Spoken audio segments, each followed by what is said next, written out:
네, 오늘 복된 주일을 맞이해서 함께 이렇게 교회를 이루게 되어 너무 감사하고요. 모든 영광을 하나님만이 받으시고 우리에게는 위로와 평강이 넘치는 주일이 되었으면 좋겠습니다. 지난주부터 고린도 전서의 말씀을 이렇게 이제 살피고 있습니다. 말씀드린 바와 같이 고린도 전서는 바울 사도께서 고린도 교회에게 쓴 편지입니다. 지난주에는 이 편지를 이제 딱 읽어가면서 첫 번째 시간으로 이 고린도 지역에 어떻게 고린도라는 교회가 설립되게 되었는지, 그 설립 배경과 그 설립될 당시에 하나님께서 바울에게 어떤 위로의 말씀을 주셨는데 그 말씀이 어떻게 바울에게 힘이 되었는가를 살펴보았습니다. 다름이 아니죠. 두려워하지 말며 침묵하지 말고 말하라. 내가 너와 함께하리라. 이 백성, 이 성의 내 백성이 악센트를 좀 주면 많다는 거예요. 많다는. 이 말씀에 힘입어서 바울 사도가 주 예수 그리스도와 그가 못 박히신 것 외에는 알지 않기로 작정하고 성령에 힘입어서 복음을 전했더니 정말 하나님의 백성들이 나타났더라 하는 거예요. 이게 올 한해 시작하면서 주님 사랑교회 성도들이 받아야 될 말씀이라 생각하고 여러분들이 여러분의 가정에도 여러분의 주변에도 하나님의 백성이 어떻다고요? 많다. 저도 이 교회에 영적으로 갱신돼야 될 성도들이 많다. 그런 마음을 갖고 있으니까 그러니 경영학이라든가 심리학이라든가 마케팅 이런 것보다 예수 그리스도와 그가 십자가에 못 박히신 것 외에는 알지 않기로 작정하고 믿음으로 말씀을 선포하면 주의 백성들이 일어나는 은혜가 있을 줄로 압니다. 힘을 내서 여러분의 각자의 삶에서 그렇게 경주하면 되겠습니다. 자, 오늘은 이제 편지의 시작인데 인사말이에요. 인사말 1절부터 3절까지가 이 사도 바울이 쓴 편지의 인사말인데 이 편지의 인사말에 다른 서신들, 다른 편지와는 조금 구별되게 고린도 교회의 정황과 관련해서 독특한 두 가지 표현을 하고 있단 말이에요.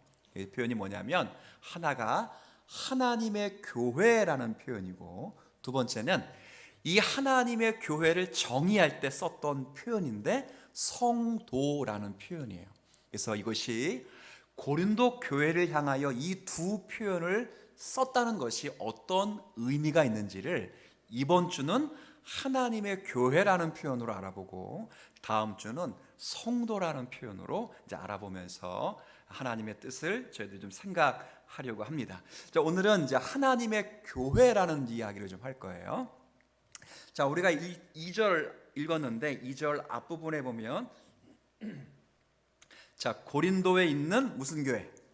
하나님의 교회. 좀 표현이 어떠세요? 당연하지 뭘, 그죠? 그러죠.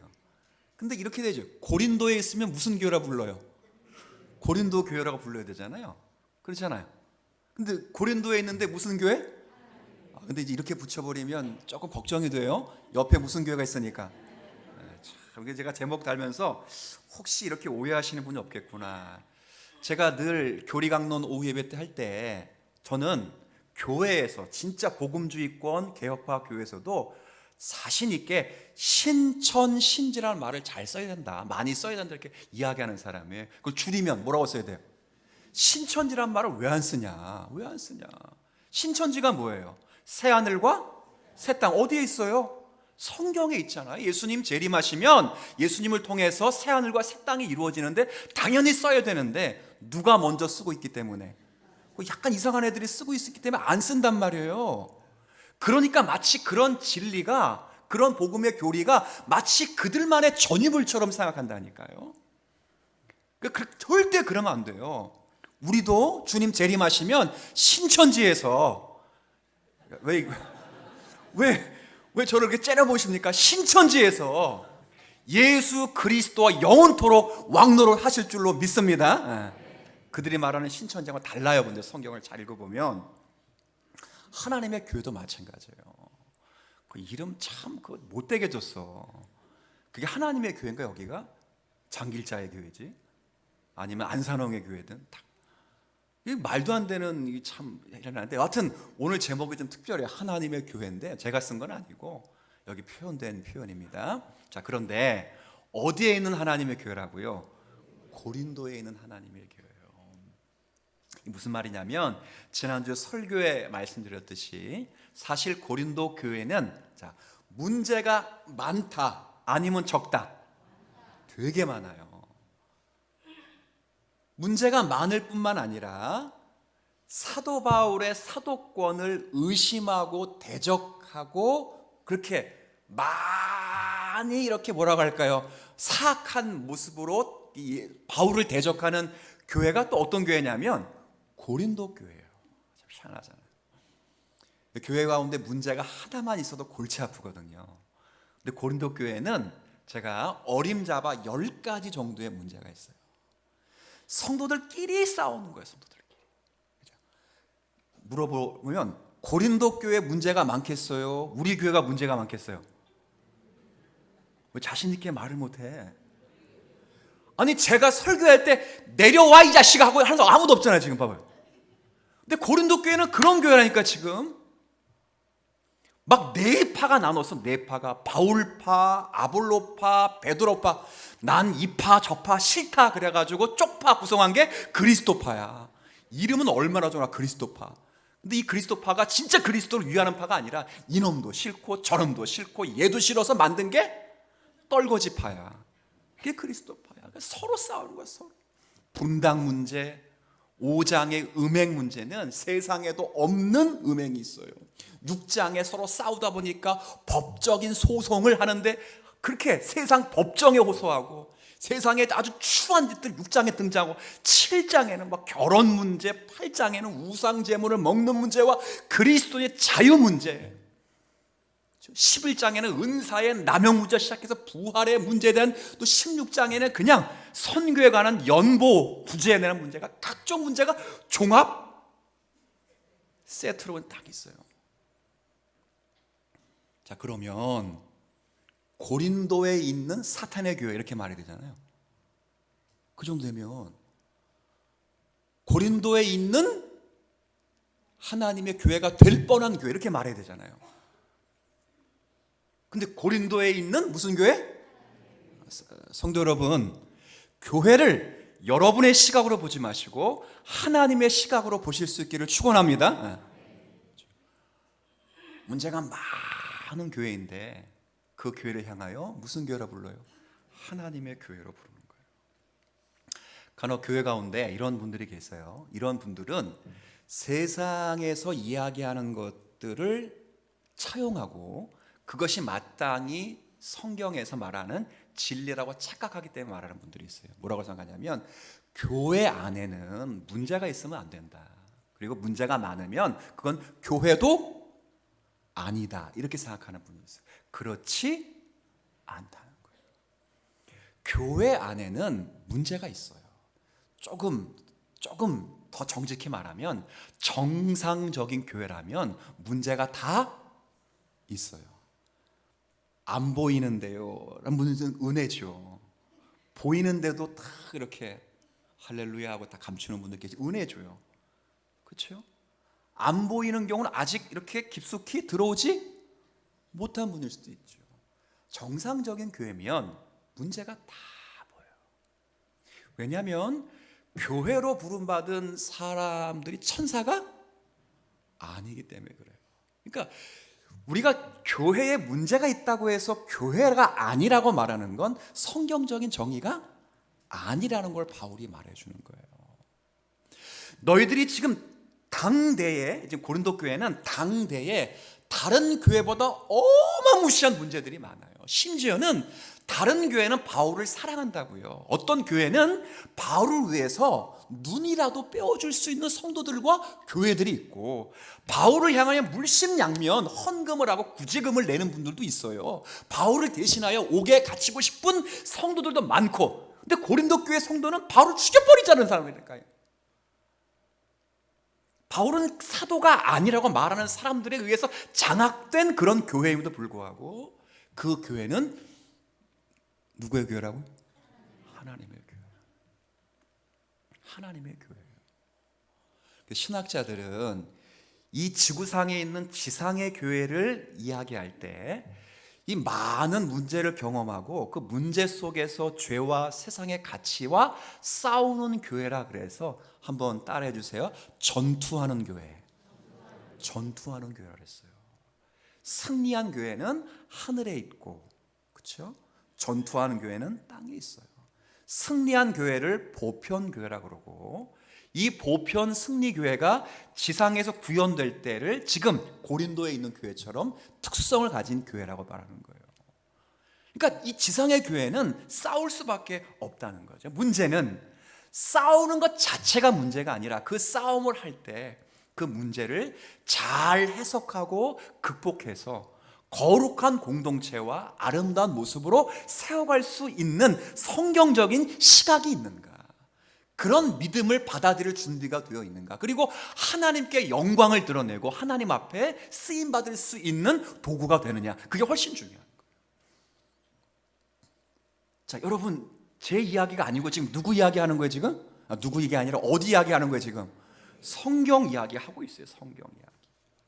제가 그래서 권면을 좀 드리면, 전도회 안에서, 구역 안에서, 선교회 안에서 문제가 생기면 이것들 교회도 아니요, 뛰쳐나가지 마시고 그 문제들 앞에서 잘 훈련받는, 그래서 모두가 성장하는 은혜가 있었으면 좋겠습니다. 그렇게 하셔야 돼요. 그렇게 하셔야 돼요. 언제나 말씀드리지만 교회는 건물이 아니에요. 제도와 조직이 아닙니다. 교회는 하나님의 백성들인 사람들이고, 여러분들이 모인 모임을 뭐라고 부르냐면 교회라고 부르는 거예요. 그러니까 주님 사랑 교회는 이 예배당이 아니고 지금 여러분 각 개인이 주님 사랑 교회이고, 주님 사랑 교회는 지금 모여 있는 이 모임을 교회라고 부른다고요. 근데 중요한 건 모여 있는 사람이 어떤 사람인가? 옆 사람 한번 쳐다보세요. 한번. 어떻게 천사처럼 보여요?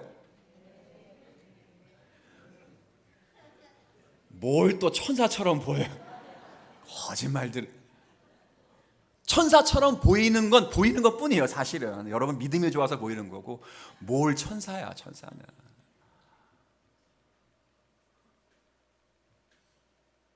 고린도 교회 착각이 뭡니까? 자기들이 완벽하다고 생각한 거예요. 완벽하다고. 그래서 고린도 교회 가장 큰 문제는 교만으로 인한 분당 문제예요. 그래서 다들 내 밑으로 줄 서라는 거예요. 이래서 교회가 나눠졌다고요. 그리고 세상에도 없는 음행이 있는데 그 음행을 말씀으로 고치지 않고 나는 쟤들과 달라는 마음으로 손가락질 함으로써 대리 만족을 하는 그런 못된 교회였다고요. 은사도 교만 때문이에요. 나는 완벽한 사람이야. 하나님이 나에게 은사를 주신 것은 하나님이 내가 마음에 들거나 아니면 하나님 앞에 합당하기 때문에 내게 은사를 준 거야. 이렇게 착각을 한 거예요. 그러니 부활, 즉 우리가 중생이 되어서 완성될 것은 기대 밖의 일이고, 이미 나는 완성되었기 때문에 더 이상 부활이 필요 없다고 착각을 한 거예요. 그러니 전부 자기를 뭐라고 하냐면 천사라고, 천사, 완전한 사람으로 봤다고요. 그게 착각이에요, 착각. 교회는 천사들의 모임이 아니에요.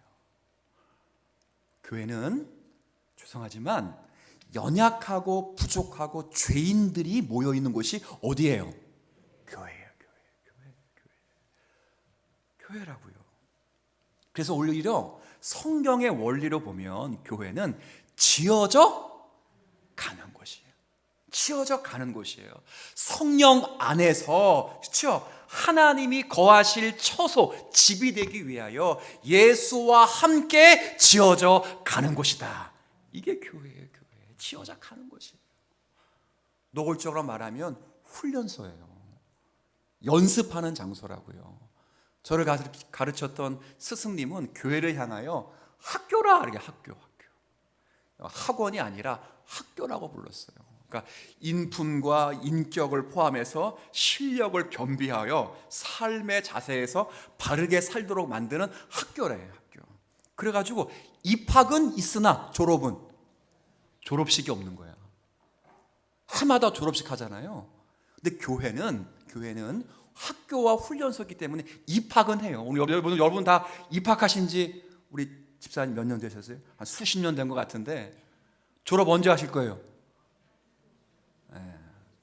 졸업은 간단해요. 여러분이 돌아가시든 주님이 오시 둘 중에 하나 하셔야 돼요. 이걸 모르면 안 된다는 거예요. 고린도 교회가 어떤 지역이었어요? 지난주에도 제가 말씀을 드렸지만 이게 무역 도시고 항구 도시라고요. 이 말은 다양한 인종들이, 다양한 사람들이 섞여 사는 곳이에요. 헬라 철학에 익숙한 철학자들이 많은 도시가 아덴과 아덴 바로 밑에 있는 바로 이 고린도 지역이고, 수없이 많은 지식층의 시인과 소설가들이 있는 곳이 고린도 지역이에요. 영감을 받기에 가장 좋은 곳이라고 해서 많은 시인들과 소설가들이 거기에 살았어요. 그리고 거기에 상인들, 무역업자들, 퇴역 군인들이 함께 어우러 살아서 다양한 인종, 국제시장이었다고요. 지금처럼 코리아타운, 차이나타운처럼 타운들을 운영하면서 그렇게 살아온 도시예요.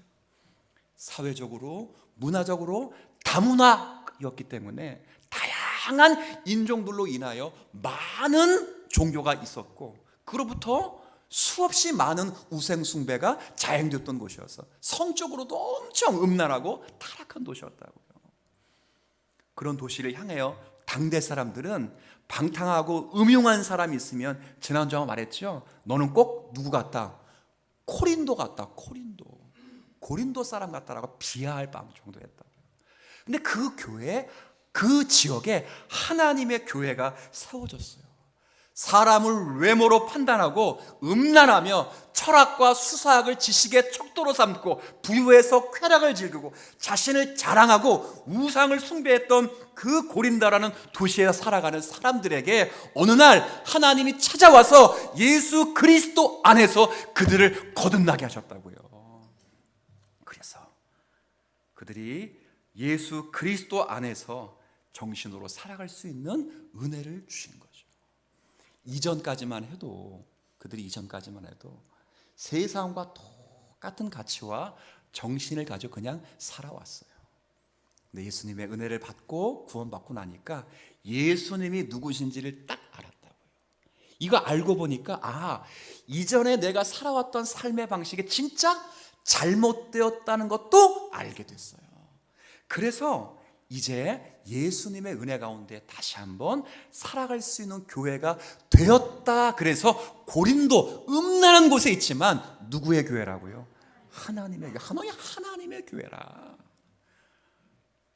이 말은 바꿔 말하면 훈련을 받아야 된다는 거예요. 자, 오늘 우리가 읽었던 2절 말씀 보면 어떤 훈련이 잘 나타나 있는데, 제가 한번 사실은 고린도전서 16장까지의 모든 내용을 앞으로 2절에서 다 이야기해 주는 거예요. 2절에서 앞으로 이런 관점으로 내가 너희들의 문제를 조명하고 가르쳐 줄 것이다 하는 거거든요. 2절을 제가 한번 읽어 드릴게요. 보세요. 고린도에 있는, 그다음 하나님의 교회는 보편 교회라 이렇게 부르고, 그 교회가 고린도 지역에 있을 때는 이건 특수성을 가진 지교회라 이렇게 불러요. 주님 사랑 교회는 뭐라고 부른다고요? 하나님의 교회 이렇게 부르는 것처럼. 자, 그런데 이 하나님의 교회를 정의할 때 쭉 곧부터 정의하면서 하나는 수동형으로 정의하고 하나는 능동형으로 정의해요. 제가 한번 읽어볼게요. 하나님의 교회, 곧 그 교회는, 잘 보세요, 그리스도 예수 안에서 거룩하여 지고, 수동형이에요. 성도라 부르심을 받은 자들이에요. 하나님의 교회가 뭐냐? 나의 의지와는 관계없이 그리스도 예수 안에서 거룩하여지고 성도라고 부르심을 받은 자들이 그 교회예요. 교회. 그런 자들이고, 동시에 또 각 처에서 우리의 주 곧 그들과 우리의 주 되신 예수 그리스도의 이름을 뭐하는 사람? 부르는 사람이에요. 부르는 사람. 이게 그리스도 안에서 거룩하여지고 성도로 부름받은 자들과 예수 그리스도 이름을 부름을 받는, 이게 다른 게 아니에요. 똑같은 거예요. 여기 자주 등장하는 게 거룩이라는 단어와 무슨 단어가 등장합니까? 부르다는 단어가 자주 등장해요. 즉 거룩이라는 말은 구별했다는 거예요. 하나님이 떼어놓았다는 것이고, 그래서 떼어놓아서 불렀고, 그리고 이제는 예수 그리스도 이름을 스스로 뭐하는 사람? 부르는 사람이 됐으니, 주님이 말씀하신 대로 바울이 지금 이야기를 하는 거예요. 너희는 하나님의 은혜 안에 그리스도 예수 안에 거룩한 성도로 부름을 받았으니, 구별함을 받았으니 구별된 성도답게 훈련을 받으라 하는 거예요. 받으라. 뜯어 고치라는 거예요. 뜯어 고치라고. 여러분, 하나님께서 믿음의 조상 아브라함을 처음 부르셨을 때 무슨 말씀을 가장 먼저 하셨습니까? 너는 친척, 고향, 아비 집을 떠나라. 떠나라는 동사를 가장 먼저 하셨어요. 넌 떠나라 했어요. 이건 지역적인 의미만을 이야기하는 게 아니에요. 이건 세상의 정신과 구별된 백성의 삶을 이야기하는 거예요. 하나님의 부름받은 성도의 가장 큰 특징은 구별이에요. 하나님의 백성답게 살아가는 그 구별을 하나님의 교회가 되었으니 훈련을 받으라 하는 거죠. 주님 사랑 교회도 예배당이 아니라 여러분 자신이라면, 그렇다면 성경을 통해서 여러분에게 말씀하시고 계신 하나님의 원리와 가치관을 따라 훈련을 받아야 돼요. 그러면서 저와 여러분이 가지고 있는 기질을 전부 죽이는 훈련을 받는 거예요. 고린도 교회 사람들이 가지고 있었던 그 기질을 죽이듯이 우리가 이전까지 가지고 있었던 모든 기질이, 세상적인 것들을 다 죽이는 훈련을 받는 거예요. 물론 자연적인 기질과 자연적인 습성을 죽이라는 건 아니에요. 이게 참 은혜스러운데, 자연적인 습성과 자연적인 기질은 은혜를 받잖아요. 그러면 은혜를 받으면 은혜 아래 순응하며 살아갑니다. 제가 볼 때는 내성적인 사람은 은혜 받고도 계속 내성적이지만 그 내성적인 모습으로도 하나님을 섬기며 잘 살아가요. 외향적인 사람은 뭐 은혜 받고 내성적인 사람이 되나요? 아니요. 외향적인 사람은 은혜를 받아도 외향적인 사람의 성격으로 하나님을 열심히 또 뭐예요? 섬겨간다고요. 내성적인 사람이 은혜 받았다고 외향적이 되는 그런 경우가 많지 않고, 내성적인 사람은 넉넉히 섬겨가고, 외향적인 사람이 내성적이 되는 경우가 없고, 거의 외향적인 마음으로 또 그것도 열심히 풍성히 섬겨가는 거예요. 여기서 기질과 습성을 죽이라는 건 자연적인 기질과 자연적인 습성을 죽이는 것이 아니라 죄의 기질과 죄의 습성을 죽이고 세상의 습성을 죽이라는 거예요. 왜? 그 습성은 하나님의 은혜에 순응하지를 않는 거예요.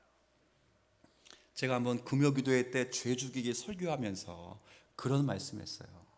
둘 중에 하나는 죽어야 된다. 내가 죽든 죄가 죽든 둘 중에 하나, 반드시 죽어요. 여러분 한번 이렇게 한번 생각을 해보세요. 여러분들이 만약에 좀 성경의 원리를 따라 그냥 예를 드는 거니까, 만약에 저와 여러분이 암이 걸렸다고 생각해요. 암이 딱 들어왔어요. 내 몸에 들어왔단 말이에요. 발견됐단 말이에요. 그럼 어떻게 해야 돼요? 둘 중에 하나가 죽어야 돼요. 근데 만약에 이게 내 몸에 들어왔으니, 이제 내 몸의 일부가 되었으니 그냥 나와 함께 살아가자. 그러면 누가 죽는 거예요? 내가 죽는 거예요. 둘 중에 하나는 반드시 죽어야 되는 거예요.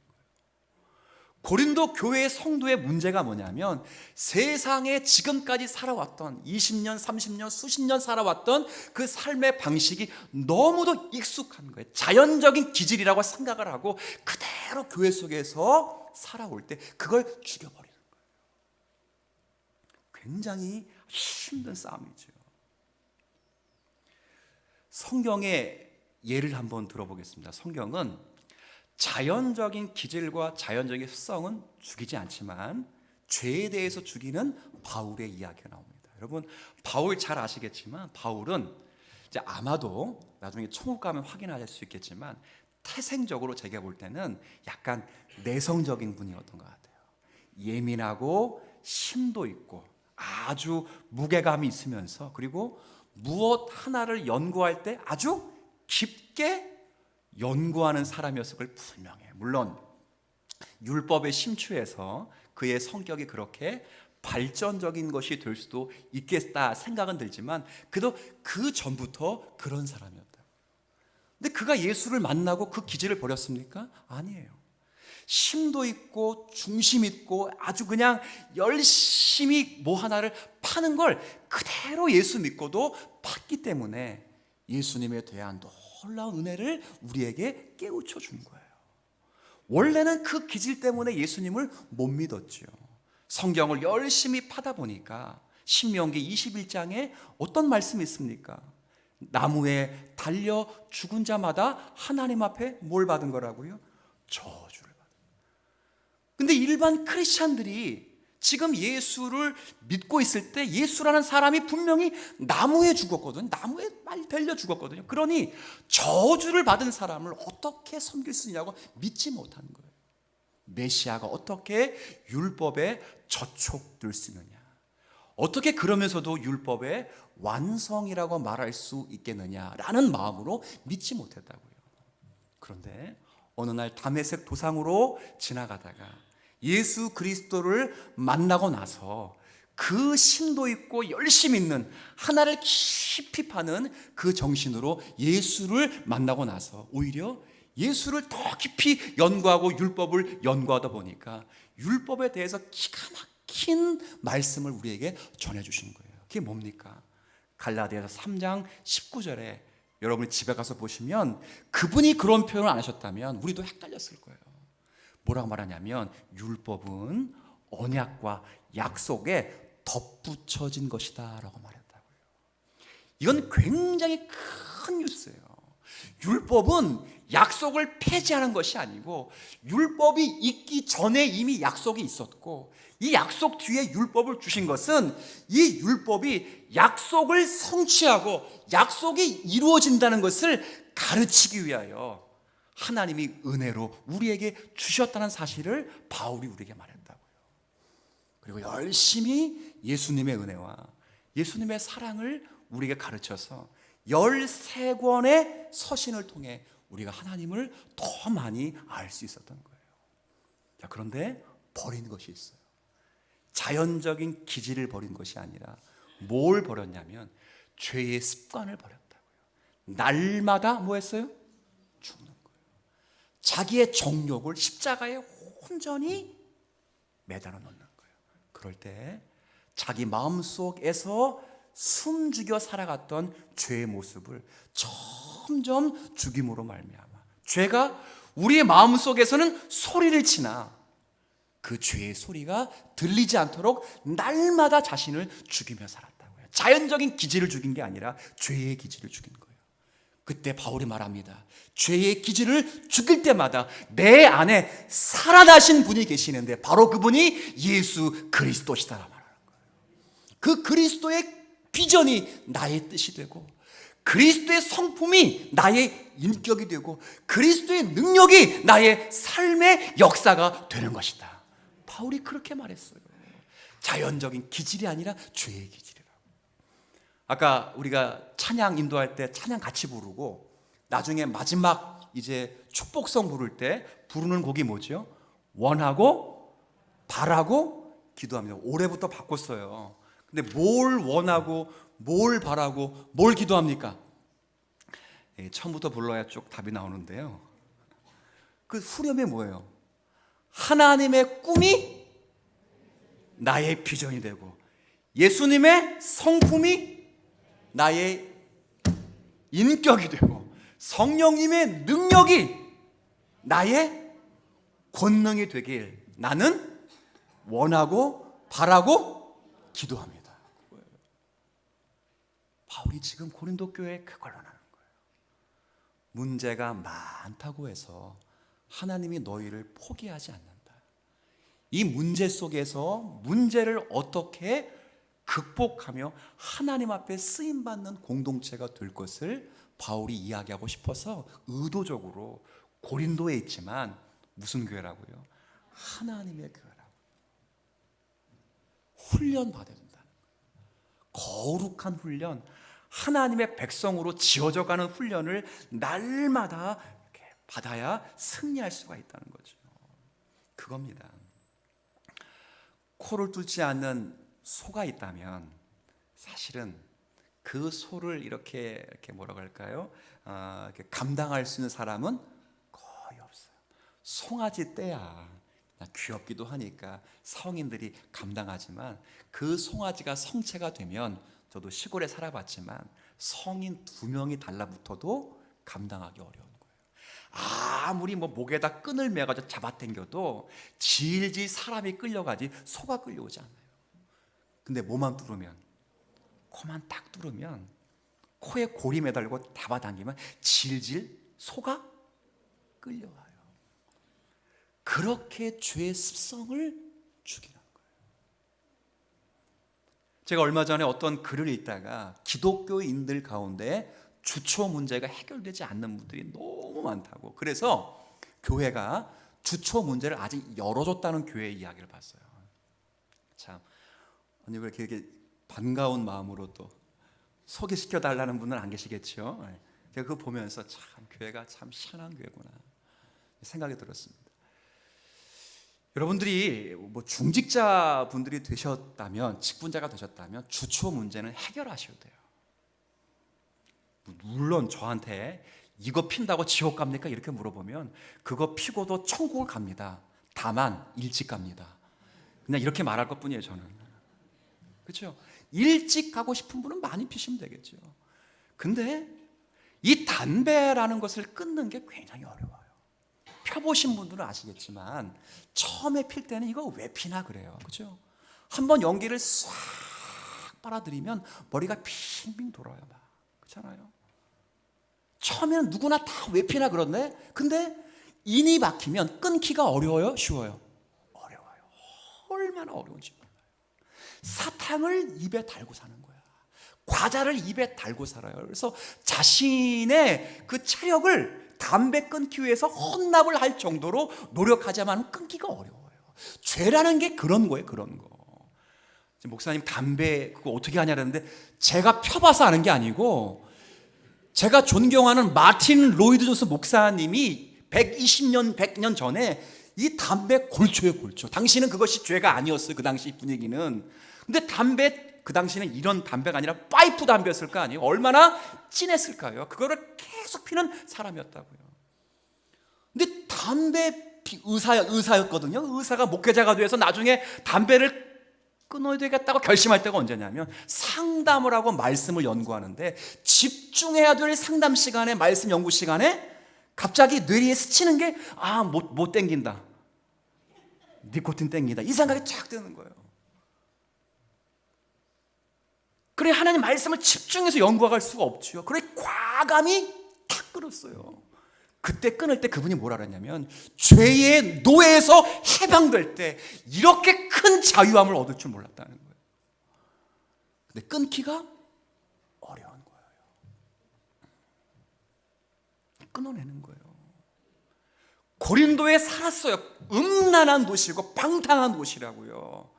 세상 철학에 찔들어 있고 부유해서 자신을 기뻐하는 데고 많은 우상 문화를 가지고 있어요. 그걸 자연스럽게 수십 년 접해보면 지극히 자연적인 기질이라고 생각하는 거예요.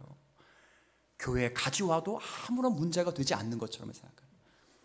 바울은 그걸 끊어내요. 자연적인 기질이 아니라 그것이 죄의 기질이었다는 것을 깨닫게 하시고, 자연적인 기질과 죄의 기질을 구별해서 죄의 기질을 끊어버리는데 이게 쉽지 않다는 거예요. 그런데 기억하라, 너희는 하나님께로부터 부르심을 받은 하나님의 교회이니 반드시 끊어낼 수 있고 끊어내야 된다는 거예요.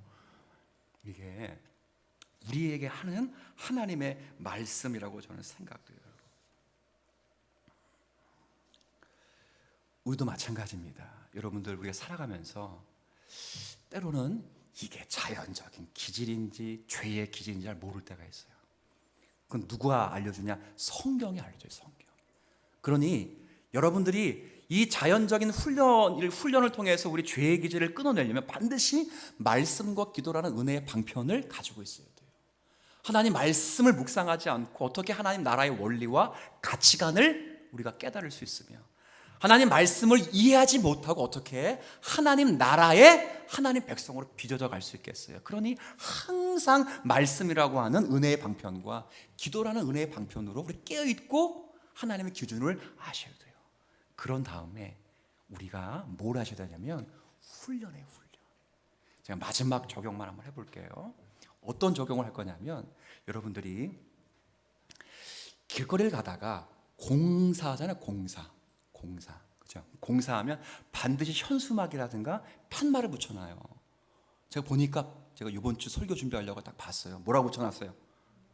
공사 중. 그 다음에 자, 한번 따라 합시다. 통행에 불편을 드려 죄송합니다. 그리고 뭐라고 붙여놨냐면 공사 기간 언제부터 언제까지. 자, 뭘 말씀드리냐, 여러분들을 옆에 사람 지금 보지 마시고 옆에 사람 볼 때 천사 아니야. 여러분 천사처럼 하면 안 돼. 자, 기억하세요. 내 머리에 이마에 뭐가 있다고 지금? 공사 중 통행에 불편을 드려 죄송합니다. 누가 뭐라 그러면 공사 중입니다. 죄송합니다. 그러는 거예요. 여러분들 이게 우스갯소리처럼 들릴 수 있어요. 근데 그게 신앙이라는 게 신앙.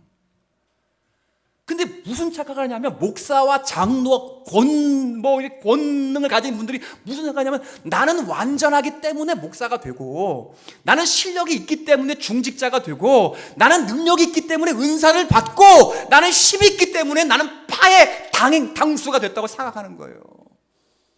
근데 자기의 머리에 이마에 뭐가 붙은 걸 모른다고요? 공사 중. 그것보다 더 중요한 거, 통행에 불편을 드려 죄송합니다. 공사 기간 세례받는 날부터 끝나는 기간 주님 오시는 그날까지 붙여놓는 거예요. 이게 없으면 훈련 못 받아요.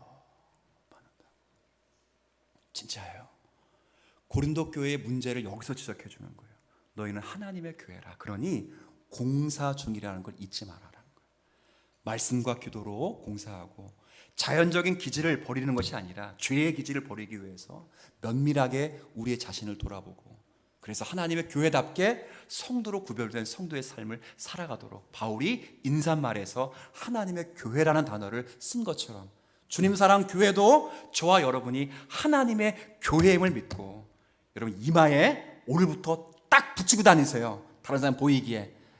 통행에 불편을 드려 죄송합니다. 그래서 자라가는 저와 여러분이 되기를 주의 이름으로 축복을 드리겠습니다.